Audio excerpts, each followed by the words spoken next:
வணக்கம் நண்பர்களே. இந்த பதிவில் இன்றைய வீடியோவில் சனி கிரகம் மீன ராசிக்கு மாறக்கூடிய நிகழ்வும், மேஷ ராசி நண்பர்களுக்கு 7.5 சனி தொடங்கக்கூடிய காலகட்டம் பற்றியும், இதனுடைய முதல் பகுதியாக சனி கிரகம் அந்த மீனத்தில் இருக்கக்கூடிய மேஷத்திற்கு 7.5 சனியின் முதல் 2.5 ஆண்டுகளாக விரயச்சனியுடைய முழு பலன்களையும் ஒரு வருடத்திற்கு முன்னரே சொல்ல நினைக்கிறேன். ஏனென்றால் இந்த ஜோதிடத்துடைய முக்கியமான ஒரு பலன் என்ன அப்படின்னா, நடப்பதற்கு முன்னாலேயே சில விஷயங்களை நம்ம சரியான முறையில் கையாள்வது அப்படிங்கிறது ரொம்ப முக்கியமான நிலை. கடந்த ஆண்டு சனி கிரகத்தினுடைய மாற்றங்களை மகர ராசி, தனுசு ராசி நண்பர்களுக்கெல்லாம் பெரிய அளவிற்கு தயாராக இல்லாத நிலையில் ஒரு அதிரடி தாக்குதல் போல கொடுத்து விட்டது அப்படின்னு எனக்கு தோன்றுகிறது. ஏனென்றால் இந்த ஒரு 10 ஆண்டுகளுக்குள்ளே தான் என்னுடைய ஜோதிடத்துடைய ஒரு க்ளோஸான ஒரு கவனிப்பு கிரகங்களுடைய அந்த நிலை மேலே இருந்த அந்த ஒரு காலகட்டமாக இருந்தது. ஸோ இது ஓரளவிற்கு தவிர்க்க முடியுமா அப்படிங்கிறத நான் ஜோதிட ரீதியிலாக நிறைய திங்க் பண்ணும் பொழுது கண்டிப்பாக சில விஷயங்கள் நம்ம கையில் இருக்கிறது அப்படிங்கிற ஒரு கான்செப்டும் இங்கே இருக்கிறது. அதனால் இப்பொழுது அடுத்தது நடக்கக்கூடிய மேஷ ராசி நண்பர்களுக்கு வரக்கூடிய 7.5 ஆண்டு சனி என்ன விளைவுகளை கொடுக்க இருக்கிறது, எவ்வளவு இவங்களுக்கு நிறைய ப்ரொடெக்ஷனை இந்த கிரகங்கள் எந்தெந்த வகையில் கொடுக்கிறது அப்படிங்கறத எல்லோருக்கும் புரியுற வகையில் ஓரளவிற்கு விளக்க நினைக்கிறேன். ஸோ இப்பொழுது நம்ம இந்த கிரக நிலையினுடைய மாற்றம், அந்த காலகட்டத்தில் குரு கிரகத்தினுடைய பிளேஸ்மெண்ட், அதுக்கு பிறகு அந்த சனி மாறிய பிறகு 7.5 சனி மேஷ ராசிக்கு தொடங்கிய பிறகு குரு கிரகம் எந்த வீட்டிற்கு மாறப்போகிறார், மேலும் ராகு கிரகமும் மீன ராசியில் சனியுடன் இணைந்து இருக்கக்கூடிய அந்த நிலையில் முதலில் இவங்களுக்கு மேஷத்திற்கு விரயஸ்தானத்தில் சனி கிரகமும் இணைந்து விரய சனி 7.5 சனி விரயஸ்தான ராகுவாகவும் இருக்கக்கூடிய நிலையில் ராகுவும் மாறக்கூடிய நிலை இருக்கிறது. மீனத்தில் இருந்து ரிவர்ஸ் ஆக கும்பராசிக்கு ராகு மாற இருக்கிறார். இந்த சனி கிரகம் செல்லக்கூடிய நட்சத்திர சாரம் இதெல்லாம் இவங்களுக்கு எவ்வளவு லக்கியான நிறைய ஒரு எஸ்கேப் ஆகக்கூடிய நல்ல யோக பலன்களை கொடுக்க இருக்கிறது. ஓரளவிற்கு இவங்க தப்பிக்கக்கூடிய நிலை இருக்கிறது. அப்படிங்கறது எல்லாம் நம்ம விளக்குவதற்கு விருப்பமான ஒரு நிகழ்வாக இந்த ஒரு சனியுடைய நிலையை நான் இப்பொழுது எடுத்து பேசுகிறேன். இதற்கிடையில் 7.5 சனி அப்படின்னு வந்துட்டாலே கண்டிப்பாக ஓரளவிற்கு கவனமாக இருப்பது முக்கியமான பலன் அப்படிங்கறதையும் நம்ம மறக்கக்கூடாது. சோ இப்பொழுது நம்ம விரிவாக பலன்களுக்குள்ளே போகலாம். இது சனி கிரகம் மீன ராசிக்கு எப்பொழுது மாறுகிறது அப்படின்னு பாத்தீங்கன்னா 2025 ஆண்டு மார்ச் மாதம் 29ஆம் தேதி 29th மார்ச் 2025 ஆண்டு கும்ப ராசியிலிருந்து அவர் மீன ராசிக்கு மாறக்கூடிய நிகழ்வு இருக்கிறது. மீன ராசி நண்பர்களுக்கு ஆல்ரெடி 7.5 கடந்த 2 வருடங்களுக்கு முன்னாலே இருந்து அவங்களுக்கு ஜென்ம ராசி மேலே சனி வருகிறது. இப்பொழுது நம்மளுடைய இந்த பதிவுடைய போக்கஸ் மேஷ ராசிக்கு என்ன பலன்கள் அப்படிங்கிறது.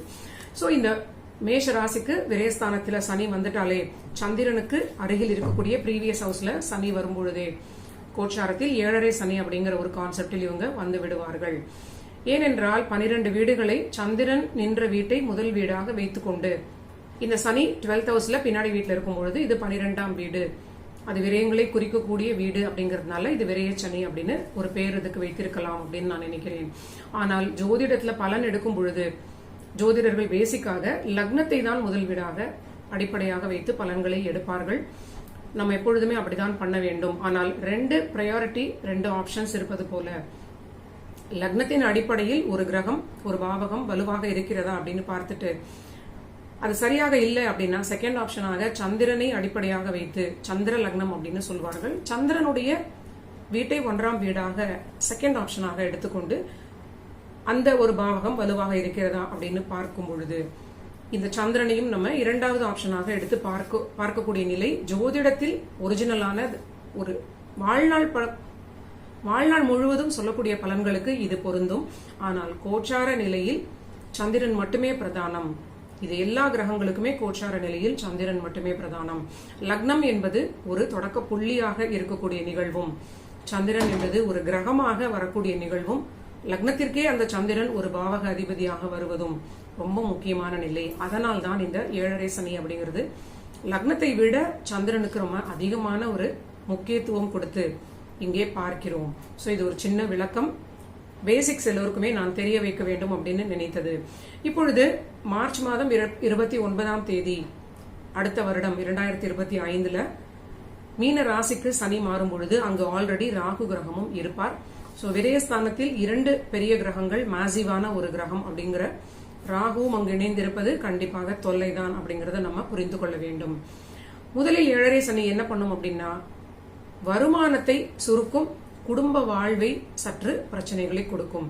இதுக்கு முக்கியமான ஒரு விளக்கம், எவிடன்ஸ் அப்படின்னா, சனியுடைய 3ஆம் பார்வை, 10ஆம் பார்வை, இந்த 2 பார்வைகளும் அந்த ஜாதகர்களை பெரிய அளவில் கட்டுப்படுத்தும். முதலில் 3ஆம் பார்வை அப்படின்னு சொன்னா அந்த 12ஆம் வீட்டை சேர்த்து கொண்டு அந்த வீடு பிளஸ் அடுத்த வீடாகி இருக்கக்கூடிய அந்த ராசி, அதற்கு அடுத்து இருக்கக்கூடிய செகண்ட் ஹவுஸ். சோ இப்ப மேஷம் அப்படின்னு எடுத்துக்கொண்டால் விரயஸ்தானமாகிய மீனம் 1ஆம் வீடு, மேஷம் 2ஆம் வீடு, குடும்பஸ்தானம் 2ஆம் வீடு ரிஷப ராசி. இந்த ரிஷப ராசியை சனி கிரகம் 3ஆம் பார்வையால் பார்க்கும் பொழுது குடும்ப வாழ்வு அப்படின்னு சொல்லக்கூடியதும், வருமானம், தனம் வருமானம் அப்படின்னு சொல்லக்கூடிய ஒரு விஷயத்தையும் இந்த சனி கிரகம் தன் பார்வையால் சுருக்குவார், இல்லைன்னா ஏதாவது ஒரு அஃப்ளிக்ஷன்ஸை கொடுப்பார் அப்படின்னு சொல்லலாம். ஆனால் லக்கிலி இவங்களுக்கு இந்த சனி மாற்றம் அடுத்த வருடம் நடக்கக்கூடிய அந்த காலகட்டத்தில் இனிஷியலாக சனி பார்க்கக்கூடிய அந்த 2ஆம் வீடு ஆகிய ரிஷபத்தில் குரு கிரகம் கண்டினியூ பண்ணக்கூடிய நிலையாகவே இருக்கும். சோ இது ரொம்ப ரொம்ப ஒரு அற்புதமான ஒரு நல்ல நிலை. சனியுடைய பார்வையை குரு கிரகம் ஒரு ஷீல்டு போல தாங்கிக் கொள்வார் அப்படின்னு சொல்லலாம். சோ இது இனிஷியலாக இந்த பலன் இப்படியே இருக்கட்டும். அடுத்ததாக சனி கிரகம் 12ஆம் வீட்டிலிருந்து 10ஆம் பார்வையாக 9ஆம் வீட்டை பார்ப்பார். சோ எப்பொழுதுமே இந்த காலகட்டத்தில் பூர்வ புண்ணிய பலத்தை, அதிர்ஷ்டத்தை சனி கிரகம் பிளாக் செய்து விடுவார். இதுவும் ரொம்ப முக்கியமான ஒரு பலன். 9ன்னு சொல்லக்கூடியது அதிர்ஷ்டம், பூர்வ புண்ணிய பலம், நம்முடைய ரொம்ப முக்கியமான ஒரு லாபத்தையும், ஒரு எல்லா விஷயங்களிலும் ஒரு எஃபர்ட்லெஸ் ஆக விஷயங்களை ஜெயித்துக் கொள்வதற்கு இந்த 9th ஹவுஸ் அப்படிங்கிறது ரொம்ப முக்கியம். சோ இதெல்லாம் முதல்ல அவர் பிளாக் பண்ணிட்டு தான் தன்னுடைய கர்ம பலன்களை கொடுப்பார் அப்படிங்கிறது எல்லோருக்குமே. முதலில் 12ஆம் வீட்டில் விரயமாக சனி வரும் பொழுது 9ஆம் வீட்டையும் 2ஆம் வீட்டையும் பெரிய அளவில் கண்ட்ரோல் செய்து விடுவார் அப்படின்னு சொல்லக்கூடிய பலன். சோ இதுக்கு தொடர்ந்த உடனடியாக பலனையும் நம்ம பரிகாரமாக சொல்ல நினைப்பது என்ன அப்படின்னா, முடிந்தவரை நீங்க உங்களுடைய குலதெய்வத்திற்கு அருகில் இருக்கக்கூடிய வசிப்பிடம் இருந்ததுன்னா இந்த காலகட்டத்தில் எவ்ரி மந்த் நீங்க குலதெய்வத்திற்கு சென்று வழிபாடு செய்து கொண்டு, அவ்வப்பொழுது ஒரு டெஃபிஷியன்சி இருக்கிறவங்க ஒரு சப்ளிமெண்ட்ஸ் எடுத்துக்கொள்வது போல குலதெய்வத்தை ரொம்ப நல்ல ஒரு வழிபாடு, ரொம்ப இறுக்கி பிடித்துக் கொள்வது ரொம்ப நல்ல பலனாக இருக்கும். சோ இந்த 9ஆம் வீட்டை சனி கண்ட்ரோல் பண்ணுவது அப்படிங்கிறது கண்டிப்பாக எந்தவித கிரகத்தினுடைய பார்வையும் இல்லாமல் ஓபனாக சனி கிரகத்தினுடைய கண்ட்ரோலுக்கு இவங்களுடைய 9ஆம் வீடு தனுசு ராசி, ஜோடியாக்கினுடைய 9ஆம் வீடாகவும் வரக்கூடிய நிலையில் அந்த பலன் சனியுடைய ஆளுமைக்கு வந்துவிடும். ஆனால் 2ஆம் வீட்டில் இருக்கக்கூடிய குரு கிரகம் அடுத்த ஒரு 2 மாதங்களில் 3ஆம் வீட்டிற்கு மாறி விடுவார். சோ அந்த காலகட்டம் எப்பொழுது அப்படின்னு பாத்தீங்கன்னா, மார்ச் 29 சனி தன்னுடைய மீனராசி பயணத்தை தொடங்கிய உடன், அந்த பிளேஸ்மெண்ட் ஆன உடனேயே மே மாதம் 14ஆம் தேதி குரு கிரகம் அதுவரை செகண்ட் ஹவுஸ்ல இருந்து, அந்த மார்ச்ல இருந்து மே மாதம் 14 வரை செகண்ட் ஹவுஸ் ப்ரொடெக்ட் பண்ணிய அந்த குரு கிரகம் 2ஆம் வீட்டிலிருந்து நகர்ந்து 3ஆம் வீடு ஆகிய மிதுன ராசிக்கு பயிற்சி ஆகி விடுவார். சோ அப்பொழுது குரு பயிற்சி. சோ உங்களுக்கு இது புரியும் அப்படின்னு நினைக்கிறேன். அதற்கு பிறகு இந்த 2ஆம் வீட்டை சனி கிரகம் நேரடியாக பார்க்கும் பொழுது கண்டிப்பாக அந்த காலகட்டத்தில் வருமானத்திலும் ரொம்ப கவனமாக இருக்க வேண்டும். வருமானத்தை அடையக்கூடிய சோர்ஸ் உங்களுக்கு எதுவோ அதில் ரொம்ப நீங்க காம்ப்ரமைஸ் செய்து கொண்டு அந்த வேலை, வருமானம், இந்த மாதிரியான சில விஷயங்களில் ரொம்ப அனுசரித்து இருப்பது ரொம்ப முக்கியமான பலன்கள். சோ இதற்கு அடுத்தபடியான ஒரு கிரக மாற்றம், ரொம்ப முக்கியமான ஒரு கிரக மாற்றம், மேஷத்திற்கு ரொம்ப சாதகமான கிரக மாற்றம். ராகு கிரகம் விரயஸ்தான சனியோடு இருந்து கொண்டிருந்த அந்த நிலையில் இருந்து 12ஆம் வீட்டிலிருந்து ரிவர்ஸ் ஆக 11ஆம் வீட்டில் லாபஸ்தான ராகுவாக சனியுடைய வீடாக இருக்கக்கூடிய கும்பத்தில் வந்து ராகு அமர்வார். சோ இது ரொம்ப ரொம்ப அற்புதமான நல்ல நிலை. இந்த இன்பிட்வீன் பாத்தீங்கன்னா 14th மேல இருந்து 29th மே வரைக்கும் கொஞ்சம் உங்களுக்கு அந்த செகண்ட் ஹவுஸ்ல சிறிது கவனமாக இருக்க வேண்டும். ஆனால் சனி கிரகம் எந்த கிரகமாக இருந்தாலும் தன்னுடைய கர்ம பலனை ஒரு 2 வாரங்கள் இல்ல 2 நொடிகள் இருந்தாலே போதுமானது. இருந்தாலும் நமக்கு கிடைத்த ஒரு அற்புதமான ஒரு இது நிறைய ஒரு எஸ்கேப் ஆகக்கூடிய நல்ல பலன்கள் மேஷத்திற்கு அப்படின்னே சொல்ல தோன்றுகிறது. ஏனென்றால் இந்த ராகுவுடைய மாற்றம் நம்ம சொல்லிட்டோம். முதலில் சனி கிரகம் 7.5 சனியாக மீன ராசிக்கு பயிற்சி ஆன உடனேயே சனி செல்லக்கூடிய நட்சத்திர சாரமும் பாத்தீங்கன்னா குருவினுடைய நட்சத்திர சாரம். ரொம்ப ரொம்ப ஒரு அற்புதமான ஒரு இனிஷியலாக அந்த வீட்டுல மீன ராசியில் இருக்கக்கூடிய பூரட்டாதி 4ஆம் பாதத்தில் குருவினுடைய நட்சத்திரத்தில் சனி சஞ்சரிக்கும் பொழுது குரு கிரகம் 2ஆம் வீட்டில் இருப்பார். உங்களுக்கு விரயங்கள் இருந்தாலும் எவ்வளவு விரயம் வருதோ அதற்கேற்ற வருமானத்தை நான் கொடுக்கிறேன் அப்படிங்கிற ஒரு நிலையில் குரு கிரகம் உங்களுக்கு கொடுத்து கொண்டே இருப்பார் அப்படின்னு சொல்லலாம். ஆனால் கடுமையான உழைப்பு, பணிச்சுமை, வருமானத்திற்கேற்ற விரயங்கள், விரயத்திற்கேற்ற வருமானம், இது மாதிரியான ஒரு ஈக்குவேஷன் உங்களுக்கு இனிஷியலாக நடக்க தொடங்கும். ராகு கிரகம் அந்த ராசியினுடைய ரிவர்ஸ் ஆர்டரில் இதே விளிம்பில் அதே குருவினுடைய நட்சத்திரத்தில் இருக்கும் பொழுதும் இந்த விரய ராகு விரய சனி இரண்டையுமே ஈக்குவேட் பண்ணக்கூடிய அற்புதமான பேலன்ஸ் பண்ணக்கூடிய நிகழ்வை இந்த குரு கிரகம் உங்களுக்கு பாகியாதிபதியாக இருந்து செகண்ட் ஹவுஸ்ல இருந்து உங்களோட ஜாபையும் ப்ரொடெக்ட் பண்ணுவார். 6ஆம் வீடு 8ஆம் வீடு உங்களுடைய ஆரோக்கியத்தில் பிரச்சனைகள் இருந்தாலும் ஈஸியாக நீங்க சமாளிக்கக்கூடிய ஒரு நிலையை கொடுப்பார். தொழில் ஸ்தானமாகிய மகரத்தையும் பார்க்கிறார் அப்படின்னு சொல்வது ரொம்ப அற்புதமான ஒரு நல்ல நிலை. இந்த 7.5 தொடக்கமே ஒரு நல்ல நிலையாக எளிதில் சமாளிக்கக்கூடிய நிலையாக இருக்கும் அப்படின்னு சொல்வது ஒரு 100% உண்மை அப்படின்னு நம்ம புரிந்து கொள்ள முடிகிறது. இந்த ராகு கிரகம் ரிவர்ஸ் ஆர்டரில் கும்பத்திற்கு மாறிய பிறகும் இந்த ராகு செல்லக்கூடிய நட்சத்திரம் சனியினுடைய வீட்டில் இருக்கக்கூடிய பூரட்டாதி குருவினுடைய மற்ற நட்சத்திரத்தினுடைய பிரீவியஸ் பாதங்களில் செல்லும் பொழுது அந்த குரு கிரகம் 3ஆம் வீட்டில் மாறக்கூடிய நிகழ்வாக இருக்கும். சோ அப்பொழுதும் பாத்தீங்கன்னா உங்களுக்கு ஒரு பெரிய தைரியம், தன்னம்பிக்கை, ஒரு ராகுவை நேரடியாக குரு பார்க்கக்கூடிய நிலையாகவும் அது மாறிவிடும். சோ இந்த 7.5 சனியினுடைய பலனை பாத்தீங்கன்னா குரு மாறிய பிறகு ராகு மாறுவதற்கு முன்பு குரு 14th மே மாறக்கூடிய நிகழ்வு, ராகு கிரகம் மாறுவது 29th மே. சோ இந்த 14 மே தொடங்கி 29 மே அந்த ஒரு சில நாட்கள் மட்டுமே உங்களுக்கு இந்த சனியினுடைய பார்வை 2ஆம் வீட்டின் மேலே இருக்கக்கூடிய நிகழ்வாக இருக்கும். சோ அந்த காலகட்டம் மட்டும் நீங்க ரொம்ப நிதானமாக கவனமாக இருந்தாலே போதுமானது. கடந்த காலகட்டத்தில் இருந்த மற்ற ராசி நண்பர்களை கம்பேர் பண்ணும் பொழுது இவங்களுக்கு ஒரு ஜென்ம குரு எல்லாம் இல்லாம ராசிக்கு பின்னர் இருக்கக்கூடிய 1-2 வீடுகளுக்கு பிரீவியஸாக குரு பார்வை மேஜராக சப்போர்ட் பண்ணாத நிலையில் இல்லாமல் அற்புதமாக 2-3 வீடுகளுக்கு செல்லும் பொழுது இந்த அஃப்ளிக்ஷன்ஸை கொடுக்கக்கூடிய கிரகங்களை குரு தன்னுடைய அற்புதமான 9ஆம் பார்வையால் கும்பத்தை பார்க்கக்கூடிய ஒரு நிலை இருக்கும். மிதுன ராசிக்கு குரு மாறி விடுவார். உங்களுடைய பாகியாதிபதி மிதுனத்திற்கு மாறக்கூடிய நிலை. மேஷத்திற்கு ராகு மாறிய லாபஸ்தான ராகுவை குரு கிரகம் பார்த்து எக்ஸ்பேண்ட் பண்ணுவதனால் விரயஸ்தானத்தில் இருக்கக்கூடிய சனியை விட விரயஸ்தானத்திற்கு பின்னால் இருக்கக்கூடிய லாபஸ்தானம் ராகுவினாலும் ஒரு எக்ஸ்பான்ஷனை அடைகிறது. குருவும் பார்க்கக்கூடிய அந்த நிகழ்வில் சோ விரயஸ்தானத்தை விட லாபஸ்தானம் மிக பெரிய பன்மடங்கு எக்ஸ்பான்ஷனை அடைவதனால் ஒரு 100 கோடி வருமானமாகவும் 1 கோடி விரயமாகவும் இருக்கக்கூடிய நிகழ்வு எப்படி அப்படின்னா அந்த நிலைக்கு மேஷராசி நண்பர்களுக்கு ஒரு பாதுகாப்பு இருக்கிறது. சோ இந்த குருவினுடைய ஒரு பிளெஸிங்ஸ் நமக்கு கண்டிப்பாக இருக்கிறது அப்படிங்கறத நம்ம உணர வேண்டும். எப்பொழுதுமே குரு அப்படிங்கிறவர் கடவுளை விட முதன்மையானவர் அப்படிங்கறது நம்ம எல்லோருக்குமே ஆன்மீகத்தில் இருக்கக்கூடிய சில கதைகள் மூலியமாக நமக்கு சிறு வயதிலிருந்தே தெரிந்திருக்கும். ஏனென்றால் குரு சொன்னால் மட்டுமே நமக்கு எல்லா விஷயங்களையும் சரியான முறையில் புரிந்து கொள்ள முடியும். சோ நம்ம இதுக்கு ரொம்ப ரொம்ப கிரேட்ஃபுல்லாக கிராட்டிடியூட் கொடுத்து கொண்டே இருக்க வேண்டும், நன்றி சொல்லிக்கொண்டே இருக்க வேண்டும். இந்த குரு கிரகம் நேரடியாக ராகுவை பார்க்க தொடங்கிய அந்த மே மாதம் 14ஆம் தேதியிலிருந்தே அந்த ராகு வருவதற்கு முன்னாலே அந்த வீட்டை குரு பார்த்து கொண்டே இருப்பார். ராகு வந்த நொடியிலிருந்து குரு பார்வைக்கு கட்டுப்பட்ட ராகுவாக இருப்பது ரொம்ப ஒரு பெரிய ப்ரொடெக்ஷன். சோ விரயச்சனியை விட இங்கு லாபஸ்தான ராகுவும் குருவினுடைய பார்வையால் மிகப்பெரிய ஒரு பலத்தை அடையும். அப்படிங்கறதுனால அடுத்த ஒரு ஆண்டு கிட்டத்தட்ட 2025 26 வரை இந்த குருவினுடைய பார்வை ரொம்ப அற்புதமாக விரயத்தை விட அந்த பிரீவியஸாக இருக்கக்கூடிய பாவகத்தை எக்ஸ்பாண்ட் செய்து ஒரு பெரிய சப்போர்ட்டை கொடுப்பார். லாபஸ்தானத்தை பார்க்கக்கூடிய அந்த குரு கிரகம் 9ஆம் வீட்டையும் பார்ப்பார். ஆனால் 9ஆம் வீட்டிற்கு பாதக வீட்டில் நின்று பார்ப்பதனால் உங்களுக்கு பெரிய நன்மை இந்த வீட்டிற்கு இருக்காது அப்படின்னு சொல்லலாம். ஆனாலும் ஓரளவிற்கு சுபகிரகமான 9ஆம் வீட்டை அந்த கிரகமே பார்ப்பதனால் பெரிய அளவிற்கு தோல்விகளோ இல்ல சோதனைகளோ கூட இருக்காது அப்படிங்கறதும் ஒரு நல்ல நிலை. பெரிய நன்மை இல்லாவிட்டாலும் பெரிய தொல்லை இருக்காது அப்படிங்கிறது கூட ஜோதிடத்தில் ரொம்ப நல்ல நிலை அப்படிங்கிறது நமக்கு நிறைய புரியக்கூடிய ஒரு நிகழ்வாக இருக்கிறது. கடந்த கால பயிற்சிகளில் பார்க்கும் பொழுது அடுத்ததாக குரு கிரகம் பார்க்கக்கூடிய இன்னொரு வீடு பாத்தீங்கன்னா துலாம் ராசி, உங்களுடைய பார்ட்னர்ஸ், வாழ்க்கை துணை. சோ ரொம்ப அற்புதமாக இந்த குருவினுடைய பிளேஸ்மெண்ட் இனிஷியலாக சனியை தாங்கிக் கொள்வதும் சனி செல்லக்கூடிய நட்சத்திரத்திற்குடைய அந்த குருவாகவும் அது இருப்பதும் ராகு மாறிய பிறகும் அந்த ராகு அதே குருவினுடைய நட்சத்திரத்தில் இருப்பதும் மேஷராசியை பெரிதும் குருவாக இருக்கக்கூடியவர் காப்பாற்றுகிறார் அப்படிங்கிறது ரொம்ப ஒரு அற்புதமான ஒரு நிகழ்வாக நான் உணர்ந்த நிலை. சோ 1 இயருக்கு முன்னாலே நம்ம இந்த பலன்களை கொடுக்கும் பொழுது கண்டிப்பாக உங்களால் முடிந்த அளவிற்கு நீங்க இந்த காலகட்டத்தில் இந்த 2024 ஆண்டு குரு பார்க்கக்கூடிய தொழில் ஸ்தானம் இப்பொழுது 10ஆம் வீட்டை பார்க்கிறார். நான் சொல்லக்கூடிய இந்த ப்ரீவியஸாக சொன்ன பலன்களில் மாறிய குரு 11ஆம் வீட்டை பார்ப்பார்.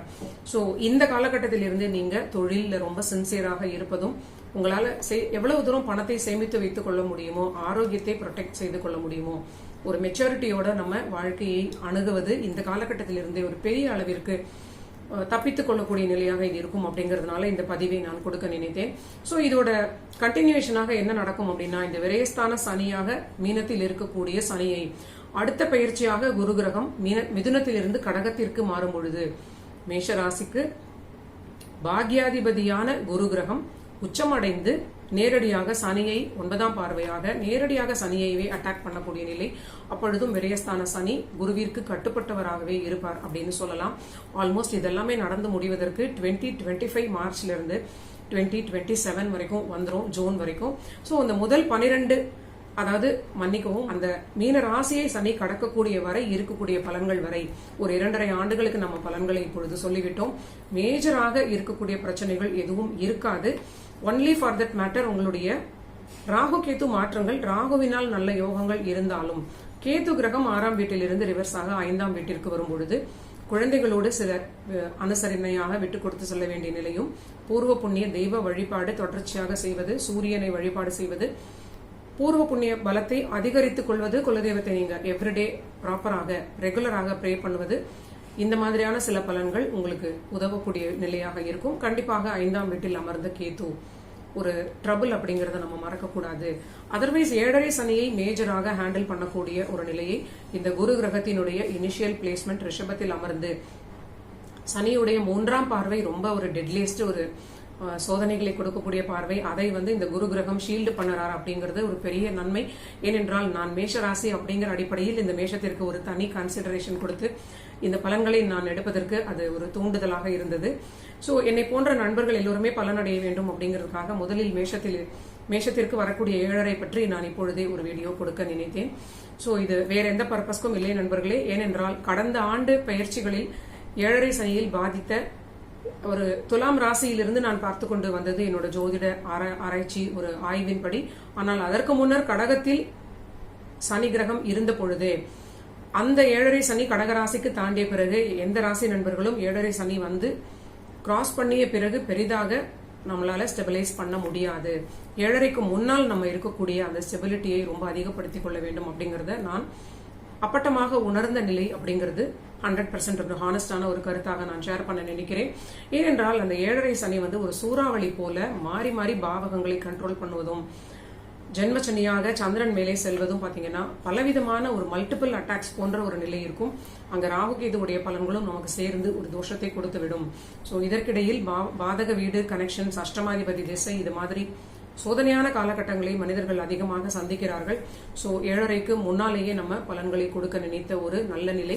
சோ இப்பொழுதிலிருந்தே நீங்க நான் முதலில் சொன்னது போல தொழிலில் சின்சியராக இருப்பது, வருமானத்தை அதிகப்படுத்திக் கொள்ள ஓரளவிற்கு கடுமையான உழைப்பை, ஒரு தொழில் ஸ்தானத்தினுடைய குரு பார்வையை நல்ல விதமாக நீங்க யூட்டிலைஸ் பண்ணுவது, சேமிப்பை அதிகப்படுத்திக் கொள்வது, விரயங்களை குறைத்துக் கொள்வது, இந்த மாதிரி நிறைய பலன்களை நீங்க நல்ல விதமாக பயன்படுத்திக் கொள்ளலாம். சோ முதல் 2.5 ஆண்டுகள் விரயச்சனி பெரிய அளவிற்கு மேஷ ராசிக்கு தொல்லைகளை கொடுக்காது. சோ இது தசாபுத்தி தேவையில்லை, நமக்கு மற்ற கிரகங்களுடைய அமர்வுகள் தேவையில்லை. மேஜரான குரு கிரகத்தினுடைய சப்போர்ட்டும், ராகு கிரகத்தினுடைய லாபஸ்தானத்தின் பிளேஸ்மெண்ட்டும், குருவினுடைய நட்சத்திரங்கள் மிகப்பெரிய அளவில் மேஷராசிக்கு உதவ இருக்கிறது. சோ இந்த வீடியோ கேட்ட உடனேயே உங்களுடைய குருவாக இருக்கக்கூடியவருக்கு நீங்க கண்டிப்பாக பக்கத்தில் இருக்கக்கூடிய உங்களுக்கு பிடித்த ஒரு குருஸ்தலத்திற்கு சென்று ஒரு ஆத்மார்த்தமான ஒரு நன்றி சொல்லிட்டு உங்களால முடிந்த ஒரு தான தர்மம் கூட செய்யலாம். ஏனென்றால் இதெல்லாம் ரொம்ப ரொம்ப ஒரு பெரிய பிளெஸிங்ஸ் இருக்கக்கூடிய ஒரு நிகழ்வு அப்படிங்கறத நம்ம எல்லோருமே உணர முடியும். ஜோதிடத்தில் ஆர்வம் உள்ள என்னோட ஃபாலோவர்ஸ் கூட நீங்க இதை உணர முடியும்.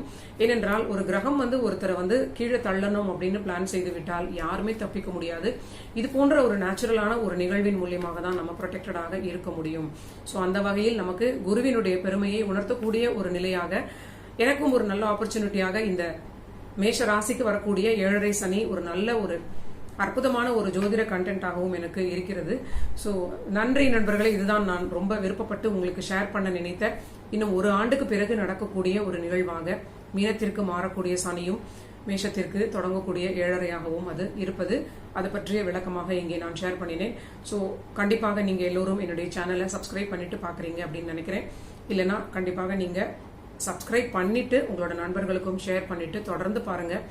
எனக்கு ஆர்வமுள்ள அத்தனை கண்டென்ட்டும் உங்களுக்கு புரியக்கூடிய வகையில் நான் தொடர்ச்சியாக என்னுடைய பதிவுகளாக கொடுத்து கொண்டே இருக்கிறேன்.